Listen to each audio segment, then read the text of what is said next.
Hey, everybody, welcome to another episode of Years of the Dragon. I'm your host, Mark Lloyd Masterson, and on this program, we talk about everything Bruce Lee. Years of the Dragon is also the title of the book that I wrote, which examines the movies Bruce Lee might have made had he not passed away in July of 1973. Haven't you ever wondered what Bruce Lee might have done, what his film career might have looked like if he had lived longer? Well, I did, and I wrote a book about it. The book is available on Amazon right now. This is the hardcover. It goes for $15.99, and the soft cover is $12.99. So on this episode, we're going to talk about the next movie idea that I had for Bruce. It's a movie called See No Evil, and it reunites him with his End of the Dragon co-star Jim Kelly. I think that would have been an awesome duo to see on the screen, and them fighting on the same side.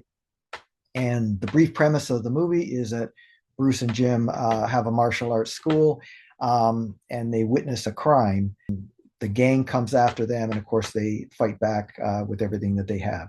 So just think about that. Bruce and Jim in a movie together. I think it would have been a sheer hit. Jim went on to have a pretty successful movie career himself after End of the Dragon. He appeared in movies like Black Belt Jones, Golden Needles, Three the Hard Way, and then he did a few Hong Kong movies as well. And unfortunately, he passed away a couple years ago. But Jim had a lot of charisma, and he was respected Bruce's martial arts acumen. And I think they would have been a great duo to see together on the screen and fighting side by side.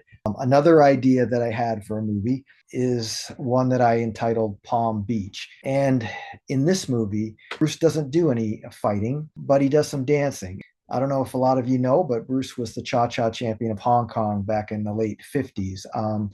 Bruce took his dancing very seriously, just like he did his kung fu at the time. It was a great way for him to meet females. And when it came time, he was very competitive. And when it came time to uh, go in this big tournament for the championship of Hong Kong, he had a lot of girlfriends, and he didn't want to disappoint anybody. He didn't want to cause any controversy. So he actually chose his little brother Robert, who was, I think, about 10 years old at the time, which was a very smart move.